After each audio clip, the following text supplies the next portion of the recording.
I never thought my own family would treat me like an intruder at our dinner table. But that night, as I set a carefully wrapped gift on the counter, my mother's voice cut through the clatter of forks and plates like a blade. "This place isn't for losers." For a second, I thought she was joking. My father kept chewing, avoiding my eyes. My younger brother Daniel shifted uncomfortably, while his girlfriend Sophia squeezed his hand as if to remind him where his loyalty belonged. I froze, still holding my coat, the words burning into my chest. They weren't just telling me to leave the table, they were erasing me from the family itself. The scarf I'd chosen for Mom, the engraved watch for Dad, suddenly felt like cruel reminders of how little I belonged. I walked out quietly, realizing that sometimes betrayal doesn't come from strangers, it comes from home. The smell of roasted chicken and garlic bread should have felt comforting. It was the scent of home, of Sundays in my childhood when laughter echoed through the walls and Dad hummed old songs while Mom set the table. But that night, everything about the room felt foreign, like I had stumbled into someone else's house by mistake. I stood in the doorway, clutching my coat and the small gift bag I'd brought, when my mother's words sliced through me. "This place isn't for losers." At first, I thought I'd misheard. The dining room was full candles, flickering, plates clattering, Daniel smiling in his crisp shirt, Sophia's diamond earrings catching the light. The laughter that had filled the room seconds earlier froze mid-air. The only sound left was the clinking of cutlery as Dad set his fork down, deliberately slow, as if giving himself an excuse not to meet my eyes. "Mom?" My voice cracked in the silence. "What did you just say?" Karen didn't blink. She folded her napkin into a perfect square, her lips pursed. "Victoria, you heard me. Tonight is Daniel's night. He's bringing Sophia to meet us properly. We want everything to be polished." Her eyes flicked from my boots to the oil stain on my sleeve. "And you showing up like this, well, it just doesn't fit." "Doesn't fit." The words rang louder than the clinking chandelier above us. "I showered after work," I muttered, my hand brushing my jacket as if I could erase the hours I'd spent under the hood of a truck. "I came straight here because I wanted to be on time." Daniel shifted in his seat. He wouldn't look at me. His jaw clenched as if he wanted to say something but couldn't. Sophia rested her hand on his arm, squeezing gently, urging him to stay quiet. Dad cleared his throat. "Let's not make a scene," he said, his voice low, his eyes still glued to his plate. A scene. That's all I was to them, a threat to their perfect little picture. I set the gift bag down on the counter with more force than I intended. Inside was a silk scarf I'd picked out for Mom, her favorite shade of emerald green, and a watch I'd had engraved for Dad. "Thanks for teaching me to fix everything." I'd imagined the smile on his face, the small moment of recognition. Now, the bag looked pathetic, cheap even, against the marble countertop. "You really don't want me here?" My voice was steady, but inside I was crumbling. Karen exhaled as though I'd just asked the most inconvenient question in the world. "Victoria, this isn't personal.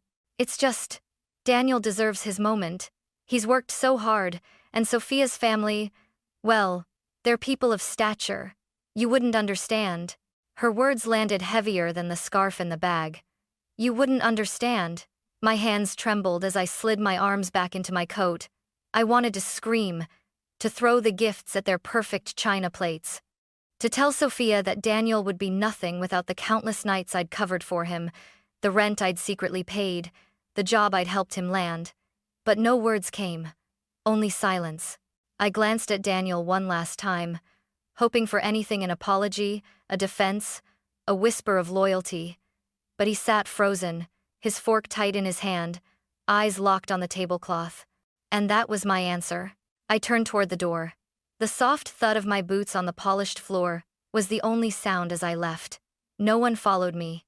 No one called my name. The night air outside was colder than I expected, biting at my skin. I walked down the porch steps with my coat half buttoned, each step echoing the truth that had always been there but never spoken aloud. I wasn't family at this table. I never had been. That was the night I realized they hadn't just forgotten me. They had erased me. The gift bag felt heavier than it should have. Maybe it wasn't the weight of the scarf or the engraved watch inside, but the weight of what they represented my attempt, once again, to belong. I had chosen them carefully, emerald green silk, because Mom loved that color, and a classic silver watch for Dad, with words carved on the back that said, "Thanks for teaching me to fix everything." I had spent hours thinking about those words, trying to capture the gratitude I still carried, despite all the years of silence. Now, both gifts sat abandoned on the marble countertop, untouched, unwelcomed. I stared at them one last time before stepping outside, hoping anyone would call me back in. Maybe Dad would pick up the bag and say, "Wait, Vic, this must have taken some thought." Maybe Daniel would finally stand up to Mom, just once, and remind her that I was his sister. Not some stranger crashing their party. But the door stayed shut, and the only sound was the faint murmur of voices, continuing the dinner without me. I walked down the steps, the cold biting harder than I expected. Each gust of wind pushed me further from the house, further from the family I had once bent myself in half to please. By the time I reached my truck, my eyes were stinging. I told myself it was the wind. It wasn't. Driving home, the wrapped gifts haunted me from the passenger seat. I couldn't bring myself to take them out. They looked too out of place in my small, cluttered kitchen, the scarf folded too neatly, the watch too polished for someone like me. I set the bag on the table and left it there, as if moving it would make the rejection feel more permanent. That night, my house was unbearably quiet. No hum of conversation, no sound of forks against plates, no laughter from Daniel about some inside joke Mom and Dad would always indulge. I cooked myself scrambled eggs and toast, the simplest meal I could manage, because anything more felt like pretending. Pretending I was still part of a family that wanted me at their table. I sat alone, staring at the bag, at the green silk peeking through the tissue paper. My chest ached with the thought of Mom opening it, smiling faintly, maybe even wearing it once just to appease me. But that moment would never come. My gifts would remain unopened, silent proof that I had tried, once again, to bridge a gap that was never meant to be closed. I thought about the countless other times I had done the same, the bouquet of lilies I brought every Mother's Day, even when I knew she preferred the ones Daniel bought from the florist downtown. The afternoons I spent fixing Dad's lawnmower without being asked, waiting for him to notice, to say, "Good job, kid." He never did. The rent money I wired to Daniel when his apartment flooded, money I could barely spare at the time. He thanked me once, casually, like I'd spotted him a few dollars for lunch, and then, he never spoke of it again. The scarf and the watch weren't just gifts, they were symbols of years spent chasing acknowledgement, a seat at the table that was never meant for me. And now, seeing them sitting untouched, I realized how foolish it was to believe this time would be different. I leaned back in my chair, the silence pressing in around me. Outside, snow began to fall, soft and relentless, covering the streets like a blanket. I imagined the warm glow of my parents' dining room, Sophia's laughter ringing out as Daniel charmed her with stories, Mom refilling wine glasses, Dad making his rare dry jokes. They were together, they were whole. And me? I had a scarf no one would wear, and a watch no one would look at. For the first time, the thought crossed my mind that maybe I didn't need to keep trying. Maybe I needed to stop pouring myself into a well that would never return water. I looked at the bag again, its crisp white edges glowing under the kitchen light, and whispered into the empty room, "You'll never reach them." And I knew I wasn't just talking about the gifts. When I was little, I used to believe love was something you earned like grades on a report card or trophies on a shelf. If I worked hard enough, smiled enough, behaved enough, maybe then my parents would look at me the way they looked at Daniel. But no matter how much I tried, their eyes never lit up for me the way they did for him. Daniel was the golden child from the moment he was born. I still remember the day they brought him home from the hospital. I was 6, clutching a crayon drawing I had made of our family. I had colored myself in bright yellow, thinking it would make me stand out. Mom barely glanced at it before swooping down to show me Daniel's tiny hands, whispering, "Isn't he perfect?" Perfect. That was the word that stuck. Growing up, Daniel's every achievement was celebrated like a national holiday. When he scored a goal in soccer, Dad cheered so loudly the neighbors came outside. When he won his middle school spelling bee, Mom baked a cake with his name in frosting. inviting the whole block to share. When I earned a place on the honor roll, the certificate ended up tucked into a drawer, half covered by unopened mail.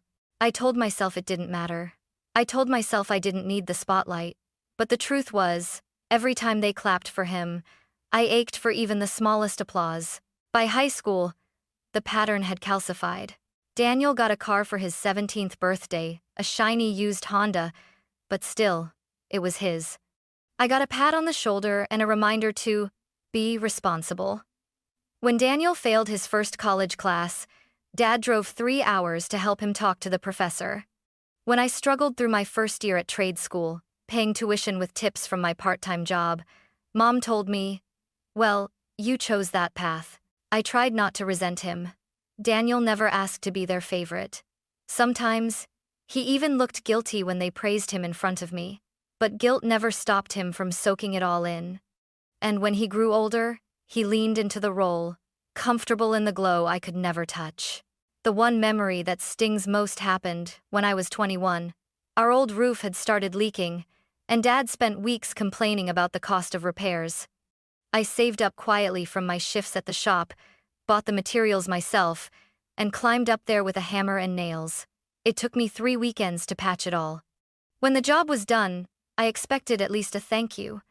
Instead, Mom laughed at the uneven shingles and said, "If only Daniel had been here, he would have done it properly." I swallowed the words I wanted to scream. He didn't lift a finger. I did. But I said nothing. I always said nothing.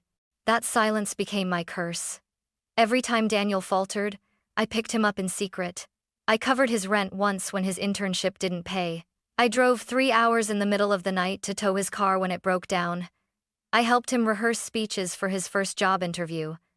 And every time, he accepted my help, then let our parents believe he had done it all alone.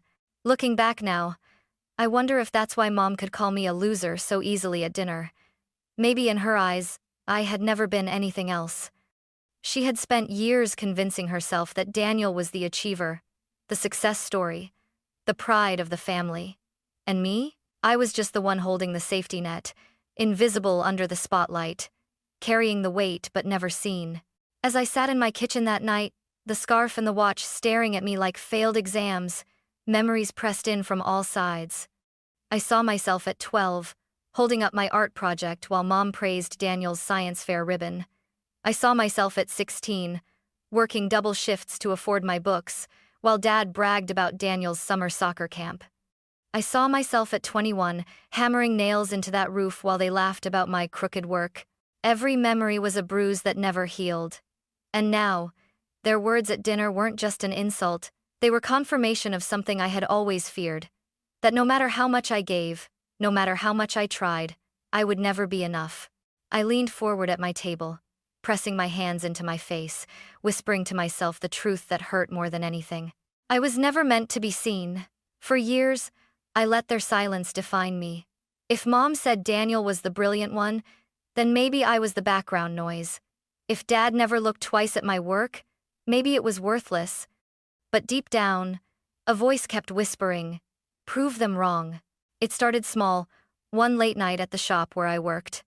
I was 22, grease under my nails, exhaustion pounding behind my eyes, when the radio in the corner played a finance podcast. I didn't understand half of what the host was saying, compound interest, index funds, dividends, but something about the words lodged in me. I was tired of being broke, tired of scrambling just to survive, tired of waiting for someone to see me. If no one was going to build me up, I would build myself. The next morning, I went to the library. I checked out a book called The Simple Path to Wealth. I devoured it in 2 days, then picked up 5 more. At first, it felt like reading in a foreign language, but slowly, numbers started making sense.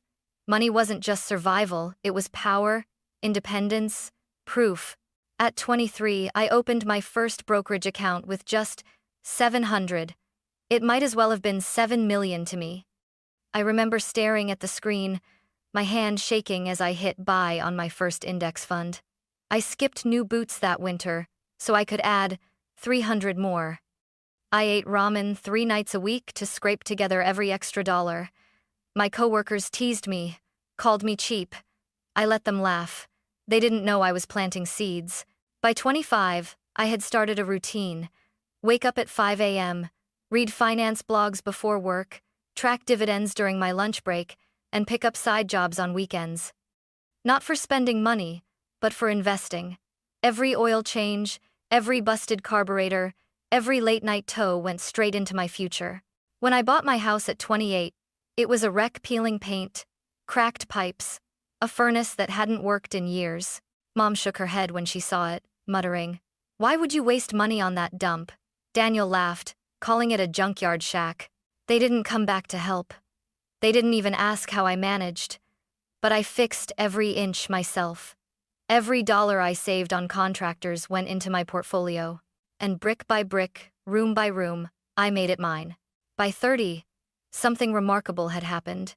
My accounts passed the six-figure mark. I kept quiet. I didn't tell Mom or Dad. I didn't tell Daniel. Not even Maya, my best friend, knew the full amount. The secrecy wasn't shame, it was protection. I knew the moment the numbers came out, their eyes would shift. They wouldn't see me anymore. They'd only see the money. As of last year, my net worth crossed 1.3 million. I say that not to boast, but because it still feels unreal. Me, the loser, the distraction, the one who didn't belong, built a life my family couldn't imagine.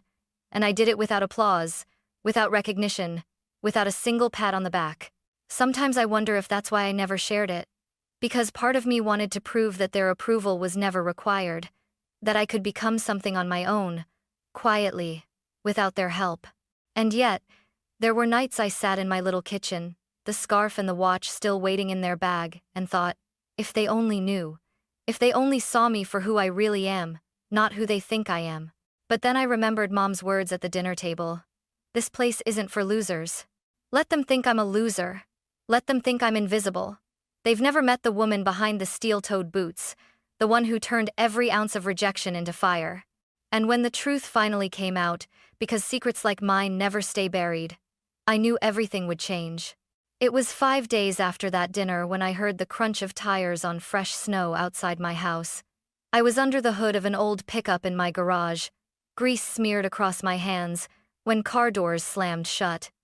At first, I thought it was a customer, but then I recognized the voices too familiar, too sharp to mistake. I wiped my hands on a rag and stepped into the cold. There they were, Mom, Dad, Daniel, and Sophia, standing in my driveway like ghosts dragged out of a memory. "Victoria," Mom called, her tone forced, cheerful, as if nothing had happened. She clutched a tin of cranberry muffins like it was a peace offering. "We thought we'd drop by, check in on you." I crossed my arms. "Check in? After telling me I wasn't welcome at dinner?" Sophia shifted uncomfortably, her high heels sinking into the snow. Daniel's face was tight, his eyes burning. He stepped forward, voice already sharp. "You should have told us, Vic." I blinked. "Told you what?" Daniel's jaw flexed.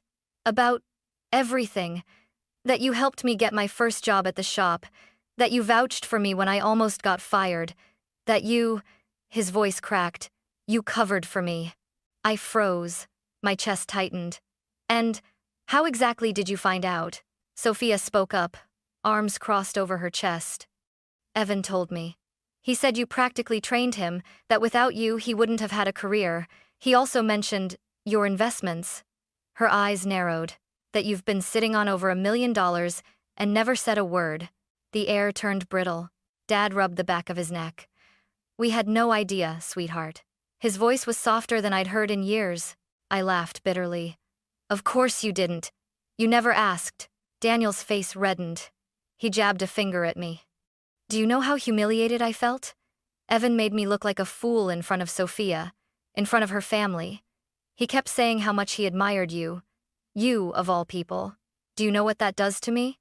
I stared at him, stunned. "To you? You mean the fact that I worked my ass off in silence makes you feel small?" Daniel's voice rose. "You could have at least told us. Instead, you let everyone think you're some grease monkey scraping by. You made me look," he struggled for words, "like I was nothing compared to you." My temper snapped. "I didn't make you look like anything, Daniel. You chose to ride on the pedestal they gave you. You let them believe you were the golden boy while I held up the damn foundation. Mom stepped in, her voice trembling. Victoria, that's not fair. We only wanted the best for Daniel. I cut in. My voice echoed in the still air. It's always been about him, his games, his grades, his moments. And when it came to me, silence.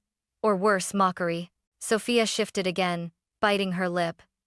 Dad looked at the ground, snowflakes gathering on his coat. For once, no one had an easy answer. The muffins in Mom's hands trembled. We didn't realize. That's the problem. I shot back. You never realized. Because you never looked.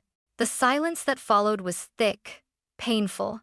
I could hear the faint hum of the garage light behind me, the crunch of ice as Daniel shifted his weight. Their perfect picture had cracked, and for the first time, they were seeing me not as the family disappointment, not as the loser they'd cast aside, but as someone they couldn't control. And yet, even as the cold bit through my jacket, I felt a strange calm. This was just the beginning.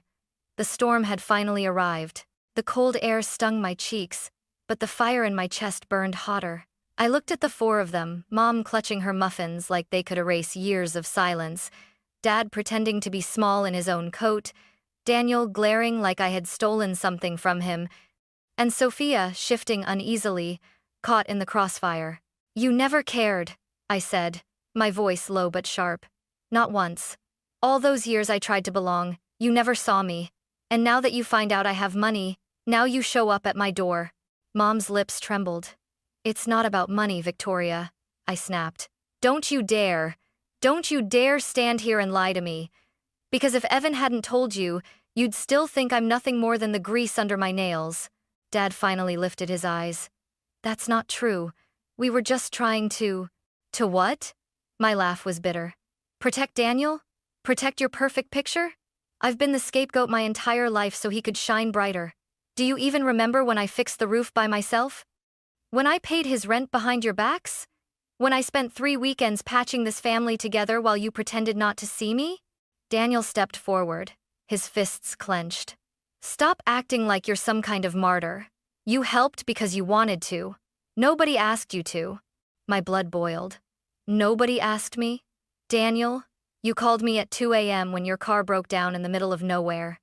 You begged me to keep it quiet when you almost got fired from the shop. You didn't just ask me, you relied on me. And then you let Mom and Dad believe you did it all alone. Sophia's voice wavered. Daniel, is that true? Daniel's jaw tightened. She's exaggerating. I barked out a laugh. Exaggerating? Do you want me to pull out the receipts? The bank statements? The nights I dragged myself out of bed after 12-hour shifts just to save you? You think I enjoyed being invisible? You think I wanted to play the fool while they cheered for you? Mom's eyes filled with tears. We didn't mean to erase you. I cut her off. But you did. Over and over again. Every holiday, every birthday, every chance you had to say, we're proud of you. You kept it for him. My voice cracked, but I pressed on. And now, the second you learn that I built something without you, suddenly I'm worth your time? Suddenly you want to check in? The silence was unbearable. Even the wind seemed to hold its breath. Dad tried again, his voice quieter this time. Maybe this could be a chance. Evan said there's a business idea, something with auto parts distribution. He thought, and there it was. The real reason. I stepped back, shaking my head. You came here with a pitch, not an apology. You came here because you want something from me. You always do. Daniel's face twisted. You're letting pride get in the way. This could help all of us. This isn't pride, I said, my voice rising until it rang through the driveway. This is survival. This is me finally saying no. For once in my life, I'm not going to buy my way into your love. I'm not going to bleed myself dry just so you can pretend I belong. Mom reached out as if to touch my arm, but I pulled away. If you want to rebuild something real with me, I said, my voice shaking with rage and sorrow, it won't start with a business deal. It won't start with you deciding I'm useful now that I have money, Daniel shouted, his voice breaking. So, you'd rather throw away your family than work with us? I stared straight into his eyes. Family doesn't throw you out of dinner and call you a loser. Family doesn't erase you for decades and then come crawling back when you have something they want. You don't get to rewrite history because you're embarrassed now. The air between us crackled, alive with everything we had never said. My chest heaved, my hands trembling. For years, I had swallowed my words, buried my anger, played the quiet loser they wanted me to be. But tonight, the dam had broken, and I wasn't going back. For a moment, no one spoke. My words hung in the frozen air, sharp as glass shards. Snowflakes drifted between us, silent witnesses to the wreckage of a family unraveling. Mom was the first to move. She stepped closer, her eyes glossy. "Victoria, honey, we made mistakes. We were wrong to exclude you. But we're here now, aren't we? We want to start over." I shook my head slowly. "No, you don't want to start over. You want to salvage your pride. You want my money, my experience, the proof that I'm not the loser you always thought I was. That's not love. That's desperation." Dad sighed, his shoulders slumping. "It's not like that. We just didn't know." My laugh cut through him, bitter and sharp. "You didn't want to know. Because if you knew, you'd have to admit you were wrong. You'd have to admit that the daughter you pushed aside, mocked, erased, built something stronger than all your expectations combined." Daniel finally spoke, his voice raw with anger. "You think you're better than us now, don't you? Just because you've got a little money saved up? You think that makes you superior?" I took a step toward him, my boots crunching in the snow. "No, Daniel. What makes me better is that I didn't need to tear you down to rise up. I didn't need applause to keep going. I didn't need to be the golden child. I built my life brick by brick, while you basked in the spotlight and called me a failure." Sophia touched his arm, whispering something I couldn't hear, but Daniel pulled away, his face twisted with humiliation. Mom reached out again, her voice breaking. "Please, sweetheart, don't shut us out. We're still your family." I looked at her hand hovering in the air between us. For years, I would have given anything to feel that touch, to hear even a fraction of those words. But now, they rang hollow. "You want to know what family is?" My voice trembled, but it was steady with resolve. Family doesn't cast you aside when it's inconvenient. Family doesn't call you a loser and lock the door. Family doesn't measure your worth in how good you make them look. Family is about love, loyalty, showing up when it's hard, and you failed every test. Dad finally looked me in the eye. His face was pale, his lips pressed into a thin line. "So, what happens now?" The question lingered. What happens now? For years I had begged for a seat at their table, bent myself in half for scraps of their approval. Now, for the first time, I had the answer. I turned, walked to the front door, and opened it wide. The warm glow of my living room spilled out onto the snow, but none of it felt inviting. It felt like a boundary, a wall they could never cross again. "What happens now," I said, my voice steady, "is that you leave. You decide whether you can love me for who I am, not for what I have, not for what I can give you, but you make that decision on the other side of this door." The silence was suffocating. Mom's mouth trembled like she wanted to speak but didn't know how. Dad shifted his weight, staring at the ground. Daniel's chest rose and fell rapidly, fury simmering under his skin. Sophia looked like she wished she were anywhere else. I didn't fill the silence for them this time. For once, I let it speak. After a long, heavy moment, Mom lowered her hand, clutched the muffins tighter, and stepped back. Dad followed, his head bowed. Daniel muttered something under his breath, too quiet to catch, before storming toward the car. Sophia trailed after him, her heels leaving sharp marks in the snow. I closed the door gently, not out of anger, but out of clarity. On the other side, their muffled voices faded with the crunch of tires pulling away. Inside, my house was still, the scarf and the watch still sitting untouched on the counter. But the silence felt different now. It wasn't emptiness. It was peace. For the first time in my life, I wasn't waiting for their approval. I wasn't begging to belong. I had drawn the line, and I wasn't crossing it again. It has been almost a year since the night I closed that door. Since then, the seasons have turned, snow giving way to spring, and spring to the golden hush of autumn. My parents haven't visited again. Daniel stopped calling after one half-hearted attempt where he asked if I might reconsider helping him with a new business venture. I told him no. He hung up without saying goodbye. Oddly enough, the silence that used to feel like punishment now feels like freedom. In those months, I learned something I never expected. When you stop begging for a place where you don't belong, space opens for people who truly want you. It started small. A girl from my old trade school messaged me online.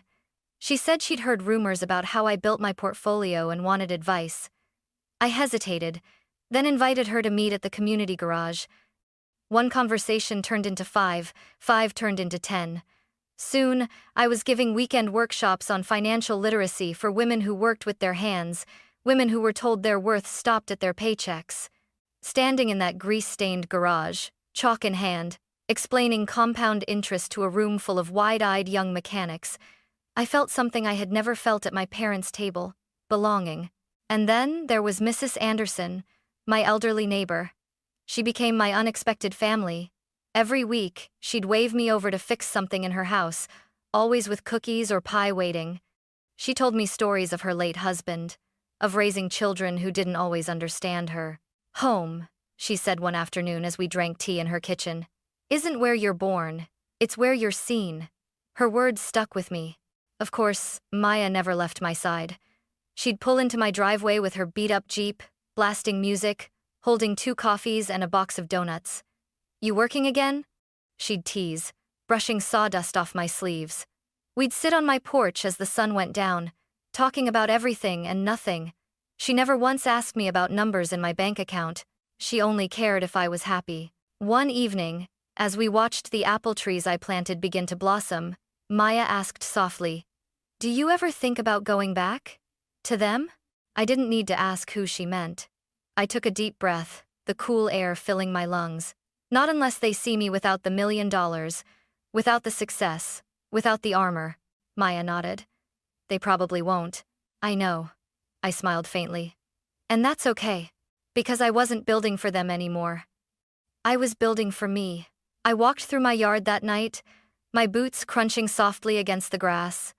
The apple trees stood young but steady, roots digging deeper every day. They were proof that growth doesn't have to be loud to be strong.